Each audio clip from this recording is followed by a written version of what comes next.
Hello, everyone. Happy Friday. We are back with Thornway Davids. It's been a while and it's nice to see them again. So, hi, Thorn. Um, Hi, Andy. So, we are here to talk about an interesting topic that Thorn kind of came up with, which is call out culture versus call in culture. And I've never heard that term call in. So, first, let's define what's it mean to call out someone. So, in general, the concept with calling out is like, is kind of admonishing somebody or trying to, put the spotlight on something that was inappropriate behavior. It was not respectful. It it's some error that the person has no accountability. Something like that. So in general, that's a concept where that's my understanding of it. So I've experienced that as a teacher when students would call you out, like if you say something they perceive as racist or anti-trans or something, if you misspeak, they might call you out and be like, "Oh no, no, you didn't." Like, is that what it looks like to call out someone? Yes, in an appropriate way, when somebody or when it's done right, when it brings attention to a possible, mistake and understanding and they want that conversation to continue. However, if you call out something, and admonish somebody or whatever, then that if it's done without being willing to continue the conversation to, find some resolution or not, or whatever else can be fixed, then that can be very, punitive, um, or, judgmental of, you did this or that, and then the person kind of shuts it out. So, because there could be a bias involved, if there's a self bias and the person hasn't really looked at themselves that way or, done self-analysis, they made that person, the person who's calling out the other person, they're oh, that person could be scapegoated, if that's not the appropriate approach in that case. Or also maybe it's an easy way out to kind of reject somebody out of the community, punish them kind of thing. So, that's just a different perspective when it's done appropriately versus not appropriately. So I think the reason for that, because I think you're right, is sometimes when a person calls out another person, the person who got called out is really a scapegoat. And the reason for that is sometimes there's a sticky issue. It's what we call like a hot potato or a spicy pineapple is what we call those, where there's like hot topic issues where there's no easy way to discuss it. Like racism, if you bring it up, it's just a sticky issue. It's like, ah. And then so if someone says something that's not exactly correct, on a really hot, spicy issue, which is hard to do correctly, then if someone calls you out, then it could be that you're scapegoating that person because it's like you're making this hot topic their fault. And it's not really their fault that it's a hot topic. It just is a sticky topic. Correct.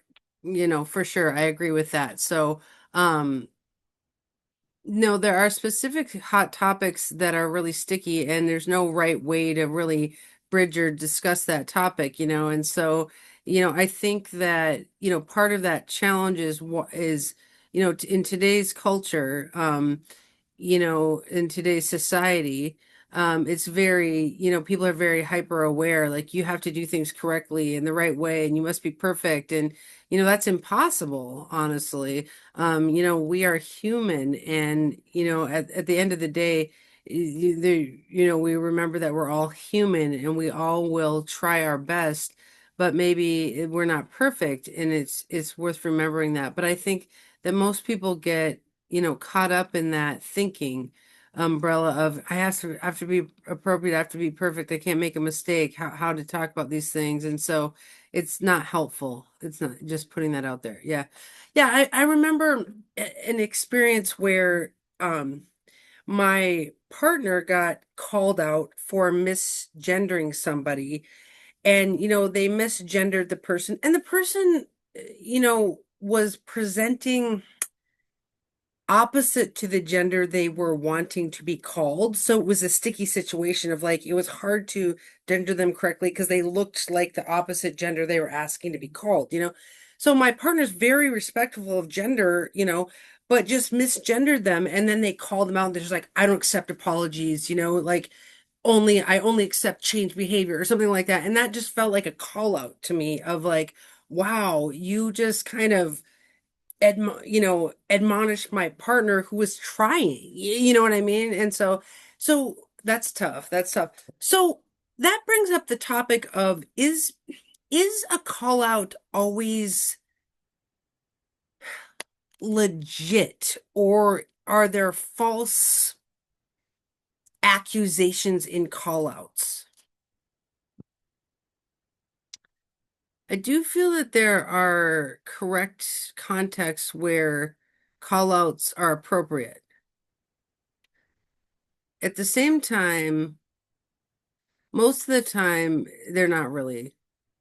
Because in my feeling with regard to that is we all have some kind of bias internally, or perceived bias or something, or we go on a way of, we make a story in our head from what we observe, and we can't always know that what's in their mind, what's in their what's behind their behavior. You can't always know. So I would say that there's a lot of cracks with using call outs, because I know that I'm going to get a lot of flack for saying this, that it's not always legit, and I accept that. I accept that. Okay. But I do feel that I believe that there's in specific context, it's valid and it's legit. And I think that at the end of the day, we need to remember which context are we in, and which case does this really apply to, you know? Yeah. So, okay. So it's interesting to me because when working with artists, what I notice shuts them down more than anything is critique. Critique. So if an artist performs and you're like, well, you could do this a little bit different, or if you had said that different, or whatever, and like critique, critique, critique, and like their chakras like stop spinning. They're like, oh, and so to me, a call out seems like a critique. Do you think that's valid? Yes, yes, yes. I would say it's a very serious critique. It's not just, it's in general, it doesn't seem to be done with love. Well, if a call out is actually, you know, there's love behind it, and that's the honest to God truth. Like the person wants the other person to understand something. Now that's a different case, because those are different frames. In general, most of the time it doesn't happen that way. Because of course we're in a human body, right? So we have feelings and we have anger and we get upset and we get frustrated. So those emotions tend to trigger that feeling of just like aggravation. And so then there's comes the call out, and so that's where it comes from, the frame where it is a very serious critique. Yeah, I think that's a good question. It's like, how often is a critique really, is there love behind a critique? They say you can either be an artist or a critic, but you can't be both. I don't know if that's true, but I think as an artist, I have a very open heart, and I watch people try, like teachers or whatever. I'm like, okay, you try, kind of thing. But when discussing hot topics like racism or gender or whatever, it is hard to hit the right note every sentence. You know what I mean? Like sometimes you just like, oh, like, but when in that identity politics space, it's really important to let people try because we're trying to like bridge gaps and do activist work and kind of thing. So tell me this, what is a call out culture? What is that? Okay, a call out culture, from what I view as that is where like the overarching cultural space is such that, well, the overarching society where they've become so used to that method of, admonishing people. It's almost like with anything, they just feel like, no, I gotta call that out. I gotta call that out. And so it's kind of like maybe it's not intentional to use that, as a weapon, but it does become a weapon. It becomes weaponized, right? With that method.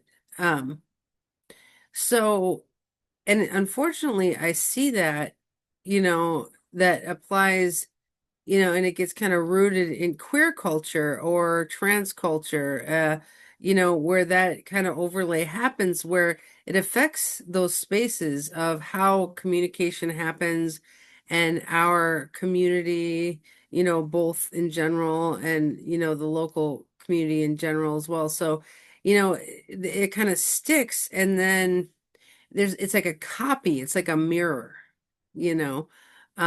So, with that use of calling out, it becomes more, prevalent.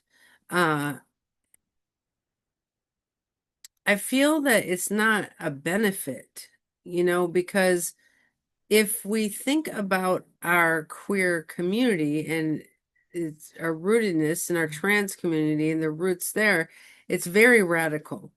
And we have decided to rebel against the overarching culture because that culture does not help us. So if we kind of take that and influence from the over culture and we have that in our culture, it becomes a toxic type of approach or method of trying to communicate or express in the community. So that's where I see it as very, it's not beneficial. Uh, so yeah, the term horizontal hostility? I've seen that term. Yeah. That's when like an oppressed group, they get oppressed from outside and then they start taking it out on each other. They're like, like ho hostile to each other because of the oppression from this overarching culture. And it's like if you call out each other too much, then it's like you're being hostile to each other. It's like you did this wrong, you said this wrong. Oh, then it's like that was one thing that I became kind of averse to queer culture, when I was older, is I was like, why is everyone so mad? And that made me want to hang out more with more non-queer culture because I was like, I just want to sew my clothes and be on my day. I don't want to be mad all day. So I hear what you're saying of sometimes in oppressed cultures, there can become a call out culture where people are just kind of admonishing each other too much and that becomes toxic. Yes, exactly.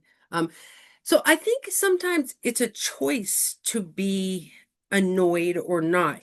Earlier today, Shane, my partner, was chewing and I could hear it and I was like, oh my God, that is so annoying. He's like chewing and it's so silent in here.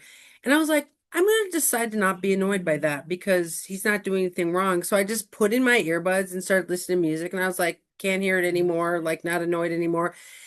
And I think that applies to this situation because I think sometimes we can choose to be offended by something, or we can choose to let it roll off, or, and so I think in call out culture, sometimes people, it's a learned behavior to be annoyed by things. I mean, do you think that's what happens, or I can see where that's true. And also in another way, it's not necessarily always true in that case. Because, and why do I say that is because I feel that sometimes where that symbiotic uh behavior or action where we see like, oh, you hurt me, we will feel that hurt. So it's kind of similar to that person saying, I'm upset, I'm angry, and I'm offended or annoyed, and then we kind of align with that. So I think it becomes sticky. Yeah. I think, do you think calling out is necessary though to keep people in line? I mean, if somebody's like misgendering you over and over again, you have to do something, right? Well, in a specific situations, yes. Definitely. Like as a last resort. Because if moving up to that, you can't, if nothing's working, then okay, last resort is you call them out. In other situations, I would say it's important to try to look around, and see all the sides and say, it's not just my perspective. It's because that doesn't always work. If we try to see other perspectives, I remember that everyone has their own story, and everyone has their own experience.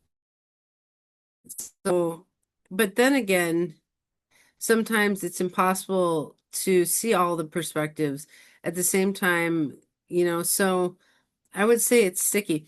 In it's there's this one self-help book about making other people like you. It's How to Win and Influence People. I can't remember the name, but one of the lessons is never critique people. If you want to be likable, like just don't critique people, right?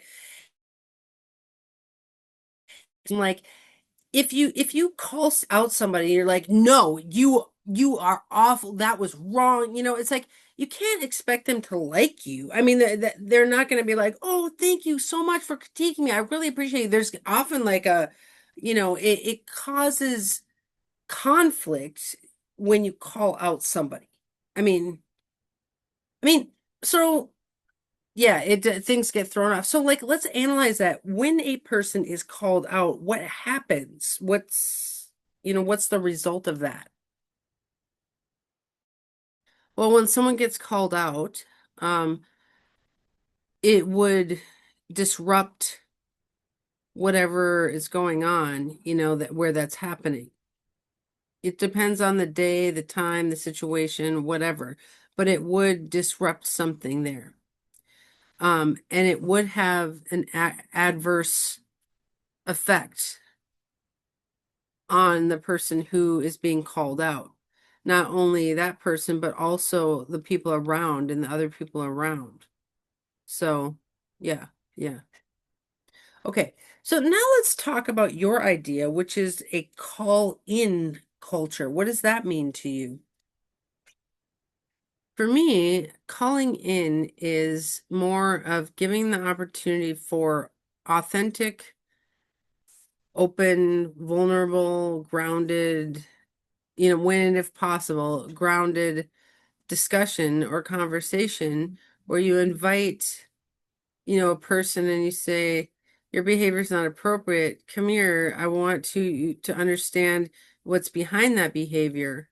And why would you do this? And, the thought is, there's something behind that behavior. Because next time when there's a person that's it's not, they make an unintentional mistake, for example, or maybe it's an unintentional error or something, that when that person experiences that, they get invited to have a discussion, especially if they're in the queer community, the trans community. That's not our norm because, the overculture is kind of oppressing us. And so we don't have feel that we have an invitation from them to open up and have a discussion. So when we give that opportunity, for calling in, then that would be an opportunity for the person to say, "Oh, I could have approached this and actually, and they can actually be heard in their heart and their mind, and at least seen, with my perspective or my thoughts or whatever." Because the point is of calling in is to allow them the possibility of discussion and then allowing that to lead to the possibility of hopeful resolution, of some type or some opportunity for healing work moving forward. So, or some type of reconciliation, so that's the bottom line is with calling in. But then again, I've known it's never done perfectly, obviously. Yeah, it makes me think of this book, Difficult Conversations. It's like how to have difficult conversations. And it says when you have to approach someone for a hard conversation, you should approach them with open feelings of like, why did this happen? Or why, asking questions, not telling. Like, you did this, you did that. You're supposed to say, can you tell me why this? Why that? Why that? And it seems similar to what you're saying. Yes. It's very similar to that because the whole premise, theory with calling in is it allows us to have questions with curiosity. So lead with questions of curiosity and authentically wanting to understand. It's possible that maybe we could empathize more uh, with the situation. So until that's put into practice, though, you can't only understand what the point is, you have to actually put it into practice so you can actually start to learn the process of, what happens next. So again, it's not perfect, but I do feel that it's a good tool, you know, because it could allow more expression or vulnerability, when people are not comfortable, again, we feel that that discomfort can allow us to open up for the truth if we're willing to work together. Yeah. So if, let's look at an example of that. So if somebody misgendered you over and over and over again, maybe 3 times, and instead of calling them out, which would be like, you are awful, you are not respecting my gender, or whatever, what would it look like to call them in that case? In that case, I would probably first, sit with my feelings first. And then I would arrive at a place where I could be in a place where it's clear enough to approach them, that person, and when I approach them, I would say, hey, do you want to meet up for coffee, or food or something? Just in a neutral context. Not their home, not my home, not a personal space, but a neutral space, not something connected to one of us personally. Just a safe place where we could open up. That's the first thing is setting up a space that's safe. And so then we could chat, we could start having a chat, and then we could, I could show up and say, so I want to let you know, your repeated misgendering of me, I can't accept that. And I'm curious, what is blocking you from actually following through to understand my boundaries around this? Maybe that's an example of calling in. Okay. So it's allowing them to the opportunity to look at themselves and say, oh, um, okay, that and fix that behavior. Okay, interesting.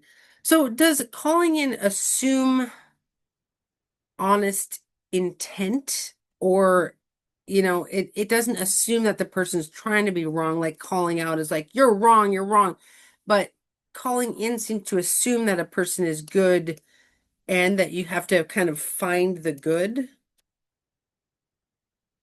more of like recognizing the value that they're a valid human. Hmm.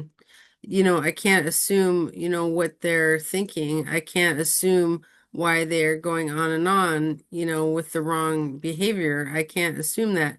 And also, I want to lead with curiosity to understand why they can't accept my boundaries. If I've told them this is my boundary, then why can't you respect my boundary? Then, you know, that's the premise behind that. Okay, so tell me what it means to police a context. I think in social justice warrior culture, it's like we're policing things, policing. So what does that mean? In my perspective of policing is kind of watching over it. It's more it's like hyper focus on the wrongness or the potential wrongness that could be happening. It's really kind of vigilantly watching and controlling, trying to control behaviors or trying to control a person, or, trying to make sure that everything is correct. Yeah. So, in specific ways, that does well, but oftentimes, it doesn't do that well because, again, we are human and we're in human bodies, so we will have that tendency to want to be hyper focused on a specific thing, um, and and really to focus on things. And remember again that policing can be applied in some ways, but in general, it's more about power and control because there's a disconnect of power. Obviously, there's a power imbalance. That's part of the dynamics with the different communities. People of different identities. So that's where often it happens is in that kind of context. Well, it's interesting because people who are oppressed often, I don't know if they don't like the police, but they're often radical groups. And, like there's like police brutality, and we fight against that. And we could say in call out culture, there could be policing brutality where people are watching so vigilantly that you can't even function. I'm like trying to discuss astrology and I'm being like policed or whatever. It's like when someone came in and told me I was an ableist, I'm like, that felt very policing because it's like I'm not against people with different abilities. I'm not against anyone, but I was being policed, and so I felt that was oppressive to the situation, just like the police sometimes can be oppressive to people in general, or whatever. So you have to police the policing. You have to watch the watching. Yeah. Again, with police brutality, or violence,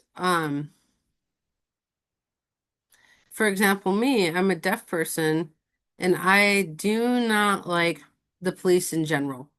No way. Because me and my community have experienced enough brutality from the police. We have always had that in the back of our mind, this nervousness when we do encounter the police, because it is so ingrained in us, our community, because we've already experienced so much discrimination and so much oppression and communication deprivation and language deprivation, all this stuff. But the point is that when I see the police brutality in a way, I will automatically, side with the other group, whoever's being oppressed, because I do empathize with them. That is not okay. That is not safe. Plus, the police in general, it's part of the system, part of the framework for capitalism. So yeah, it's there's no perfect way of, you know, handling everything in that case. But the point um, is there a way to remove all encounters with the police brutality and violence? I don't know. I don't know. There's no perfect answer, you know. Well, I think humor helps when dealing with sticky situations. So, for example, recently on my Facebook page, we were discussing DEI in astrology, and a few people showed up and said offensive things. They were like, you know, DEI is stupid, or it everything should be on skill and not, this other stuff. And I policed them. I used gifts where I called in the police, where I was like, wee wee wee, and the police came and they were like handcuffed, and it was really funny because I was policing them, but I was making it kind of funny, you know? So I didn't get all like, oh no, you're an awful person. Oh, like I didn't take a serious tone. I took a more comedy tone, but I was showing that is wrong. You should not say that, So I found humor to be helpful in that case of policing, but still keeping the vibe of the context light and nice, Yeah, I do agree with that. Humor, when used well and at the perfect time, can really be a benefit. That's a good question of when and where and if, is something appropriate, And I do feel that humor is necessary, for a tool for that. And also another part that I do recognize is that the benefit with, things being kind of sticky is what I call clown magic. Yeah. Of where it's on purpose to present a little bit of a twist, but not to distract from the topic, but it is done in a way of to laughter kind of cools things down. So you can kind of downstim and then go back to the topic again and say, okay, we can actually, come to a place where we can discuss this instead of getting overwhelmed with the feelings or you know, the intensity of it. That's true. It makes me think of Heyoka clowns in Native American culture, and we're not going to appropriate that. But I think clowning ex exists in many intense situations. Like the circus, people do death acts. They're walking on a tightrope, they're climbing up big things. They scare you. You're like, ah, and then the clowns come out and you're like, ah, I can relax. And I think we use clowning on the Moira Press studio page because we deal with really intense like translation discussions and fights, and we're like, oh, fighting with other astrologers, and then we're like, there's a clown. Oh my God, now we're laughing. Oh, okay, now we're fighting. Oh, okay, now we're laughing. And I think that's exactly what you're saying is that clown magic, as you call it, is a way to cut the tension so that you can keep doing the activist work that you're trying to do. Yeah, it's not only that, but also, it reinforces that we need to remember that all of us have our feelings, all of us have our experiences, and yes, maybe we all will never be 100% understood. But at the same time, humor and joy, all of us can empathize and feel that. All of us can connect with that and say, oh, yeah, and we can release that through laughter and, say, okay, how can you know, we reframe this and to do the hard work together, instead of saying I'm against you or you're against me, or, it's like, how can we figure out, cooperatively, ways to, work together. Yeah. 'Cause I think when you call out somebody, you're really solidifying the rift. You're just like, you are wrong. You're awful. I called you out. You're awful, And so there's a rift, But if we can do more of that call in and then humor, and just being like, okay, can we discuss this some more? Why'd you say that? Okay, now we're laughing. Oh, okay, now back to this. I think a lot of tensions we can work through that and do the activist work, which is working through some of those differences that cause callouts to happen. Yes. And it's not only that, it's also that we feel that NVC, nonviolent communication, is that also it could be a beneficial tool of not only the clown magic or humor, but adding that nonviolent communication. It does help, to co-create that space for, connecting and saying, okay, you're human, I'm human, and both do experience grief, both do experience the same feelings. Maybe they're different contexts, but still, it's like, okay, how can we meet in the middle here? And in that case, yeah, I do agree with you. Okay. So let's talk about a new topic, which is red flags and green flags. Okay. So how would you define a red flag?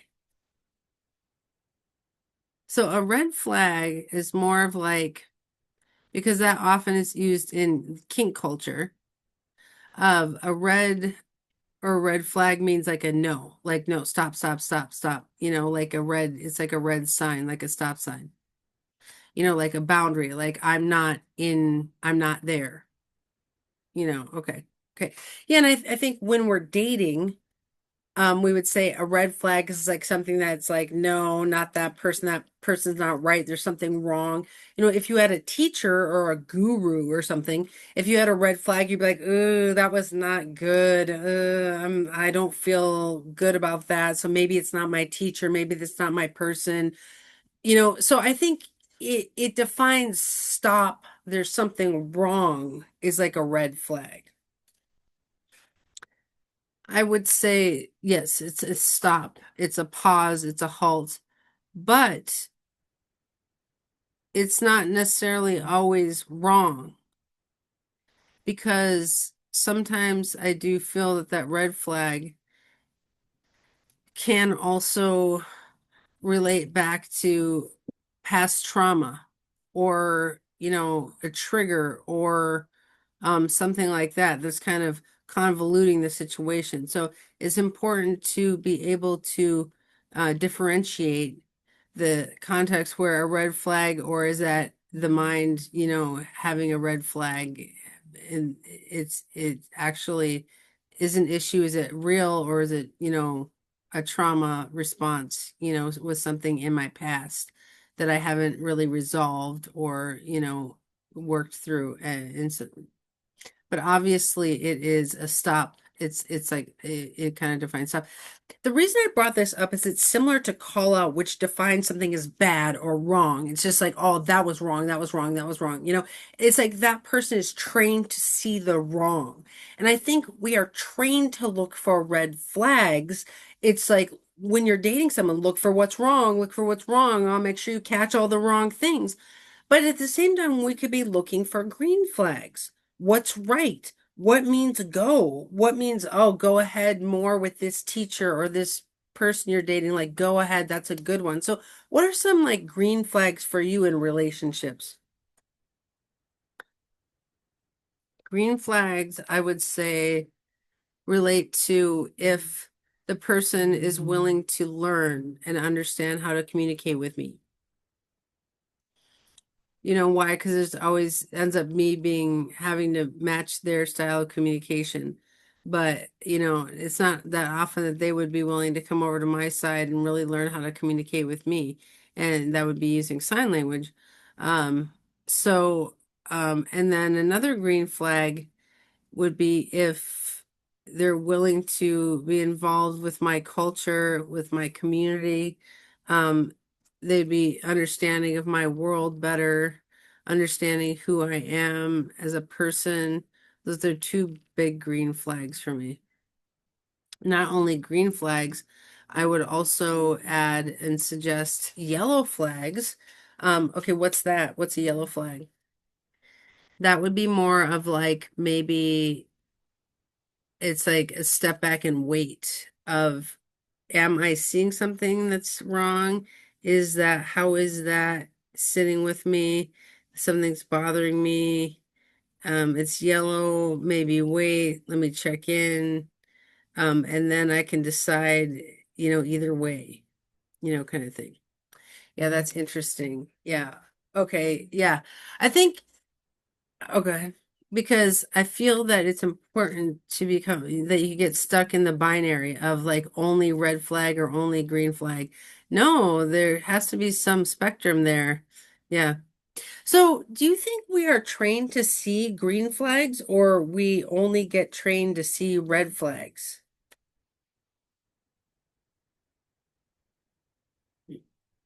I feel like with the overarching culture, it depends on how people grow up, with their background and their home environment. It's clearly I'm coming from a background where I grew up with very, very well, it's a very, very religious background, and there was a lot of brainwashing for to look for those red flags. So, of course, I had to come when I came out, and I had to come out in all these ways. I still had to learn. Oh, okay. What are those green flags? What are those yellow flags? And how can I not continue to be stuck in this cycle of, kind of being colonized in that way, being trained. Yeah. So do you think, okay, because often I feel like the belief is if you find even one red flag, that's a stop. But you have to have like 100 green flags to go. You know what I mean? But it could be more equal. Like, here's a red flag, here's a green flag, here's a red flag. So in the same with call out culture, you could be like, that's something I could call out, but that's something positive. It's like there's not something opposite to the call out of like this positive thing. It's like, could we weigh people more fairly of like, okay, these are some negatives, these are some positives. You did well here. This was a little sticky here, but it's like it's always like red flag, call out, you know what I mean? Right, right. It's more of, a holistic approach of, yes, yes, I do support that when possible is to look at things holistically because at the same time, it's easy for our brains to disconnect and just be overwhelmed and say, and forget, that we're both human and we're the same in that way. Yeah. Okay, okay. Um, Okay, what do you do if someone calls you out but they're wrong? What do you do? That's a challenge. That's a challenge, especially if, for example, if there's a situation where I'm deaf and there's a person who's hearing, and if they call me out, but they're actually wrong, that's a sticky situation for me because as a deaf person, I would automatically feel that I have to acquiesce and say you're right because that's the brainwashing from the larger overarching culture, on me, because hearing people in general do feel they think they know better than me.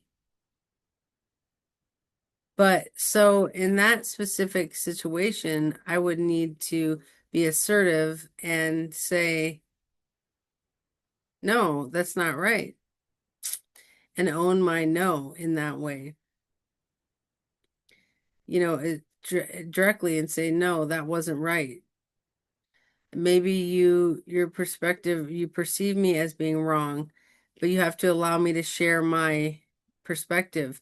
And if they don't agree to listen, then of course that is a rift. A rift will happen, and I can't control that because that's their choice, So, yeah. I refuse to put myself in that imbalance situation. That happened to me. That happened to me that I was called out by students. They said I was anti-trans, but really what I was doing is going above queer theory to discuss what astrology says about gender. And it was just different than anything that had been said. I said, astrology accepts a cyclical fluctuating gender, per the transits and all this kind of stuff. And they perceive that as being anti-trans. And they called me out. It was in the paper. It was like all over the place. And people who didn't know the story just assumed I was this awful person. You could call that slander, right?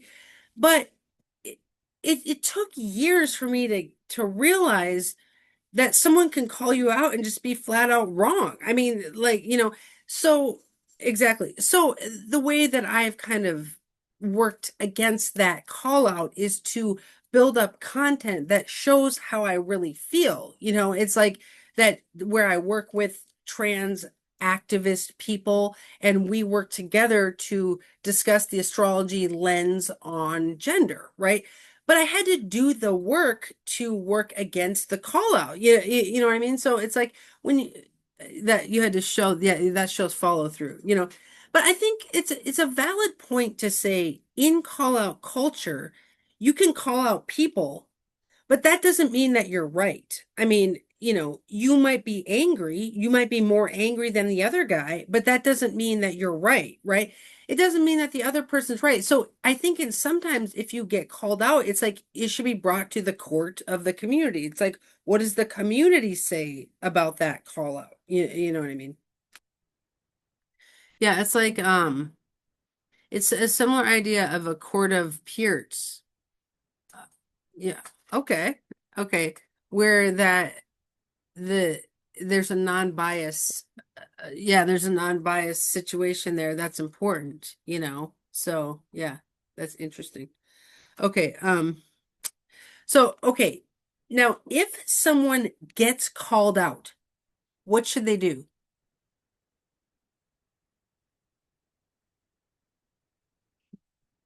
It depends on the situation. It depends on the context. It depends on the whole or overarching situation. If I was called out, then I would suggest first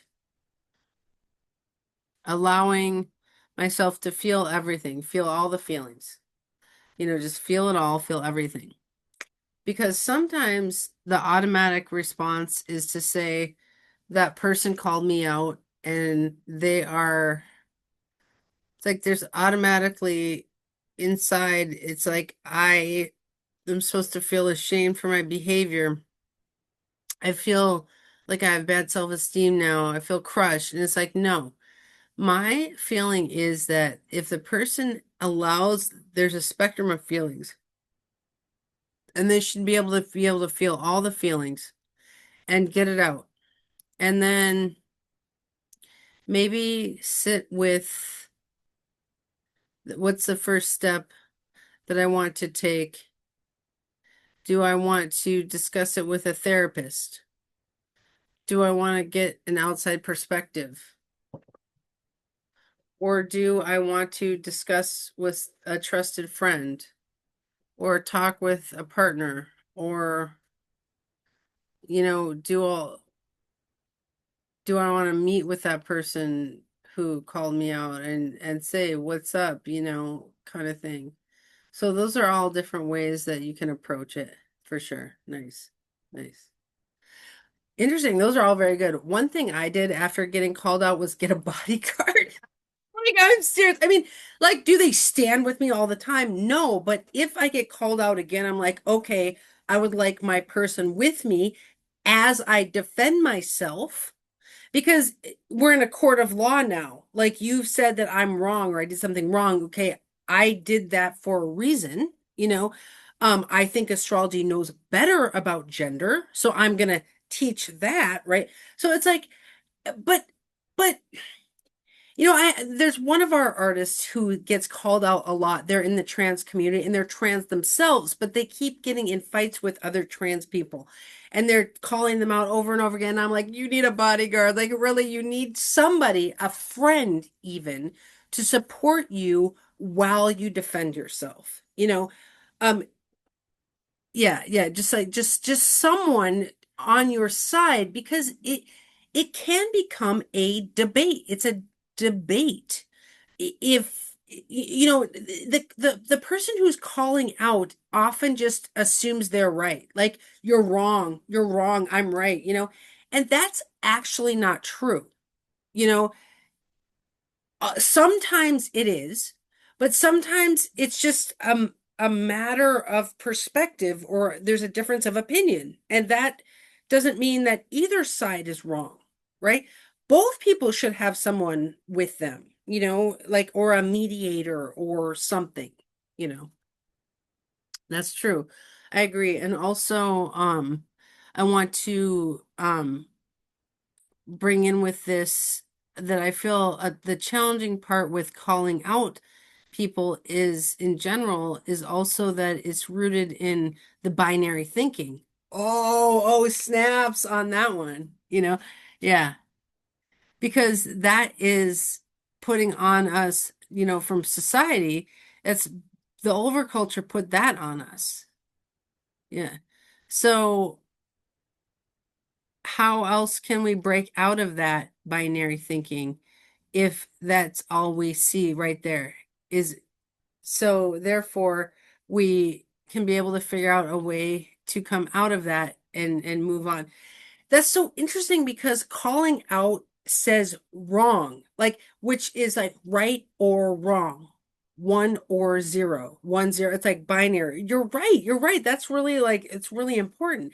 Is in sticky topics, there's rarely one right or wrong. There's, like you said, like a million perspectives. You could discuss it. Like when we have a hot topic come up, we talk for 1 hour, and that's enough time to unpack that topic. So that's not binary behavior. That's saying, like, oh, we're going to discuss all the perspectives. We don't say one or zero, Right. Because we are allowing each other to put that, out there, so we are not using the this but, oh, but this, oh, but that, that but feeds into that right or wrong thinking, that binary thinking. So, and it allows more open space, more freedom to say, oh, wait a minute, there's all these perspectives. Oh, I see. Oh, I see. So I wish we had more of that, this yes and in our community discussions or hot topics, or to help people get through. It's interesting, the person who keeps getting called out, I can say their name because they're a host on the show, and they keep talking about on Facebook what's happening, so it's public information. But Jael O'Hare keeps getting called out by other people. But what made Jael feel better was to have their own show on gender and astrology that went on for like 10 episodes, and they were able to, like, get out like what they thought in 10 hours. That was enough time for them to make a rebuttal. Like that's how long it took. And that's beautiful. So that's just a good example of, with this yes, no, you're right, you're wrong thinking, often we need hours to defend ourselves or our ideas or whatever. And that's the real case. It's not this or that, right? Because we are shocked, we're just shocked. It's like either this or it's that. It's right or it's wrong. It's good or it's bad. It's positive or it's negative. And it's like, no, no, it is not always that way. It is 99.9% of the time. It's not like that. Yeah. One that, like, 0.01%. Yes. Yes, it is. Yeah. Yeah. Yeah. So I would say I'm tough. If someone calls you out, make a rebuttal and go on for like hundreds of hours. No. But that's fair though. That's valid. Yeah, I'm just like, say your piece, that is beneficial. And also I would propose that allow yourself to first experience everything you need to feel, because the human body will become sick in that way if you don't allow it to process and things to get out and everything. So feel all the feelings, and then kind of calm down, and then you can think more clearly, and then you can feel more clearly, and then the next step, what do? is because that will help to, you know, say, what do I really want? What do I really need? What do I need to reframe with my boundaries? What do I really want to continue with this person? And whatever the answer is, then you say, okay, what's the next step with this? Yeah. So with the community, I want to continue with this community, or what needs to shift for me to do the next thing? So different things like that. Yeah.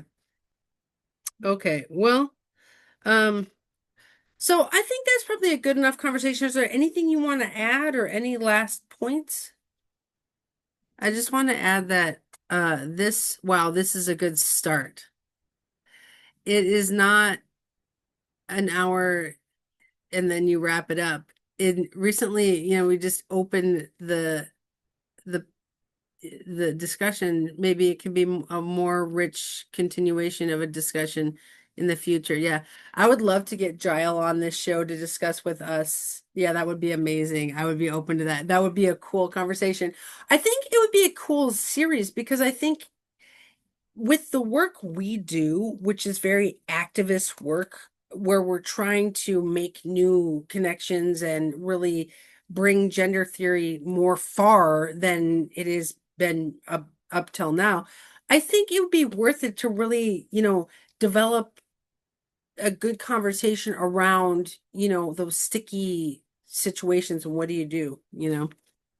Yeah, and honestly, with it's valid that you come from the hearing culture and I come from the deaf culture, and we need to do this more because honestly, I feel that there's so much polarization between both cultures, and it would be nice to collaborate and build more of a bridge with this kind of. I'd be down for that. Thorne and I set up this show on the transit of Mars in Libra on our Pluto's in Libra. So we both have Mars conjunct Pluto right now, which is a fight for equality. And so we're fighting for the fight that there should be equality for the person who calls you out and the person who gets called out. It's both. So, yes. All right. Well, have a good day, Thorne. I love you. All right. I love our conversations. I love you too. And I'll talk with you more soon on this topic on this show. All right. I'll talk to you later. Bye.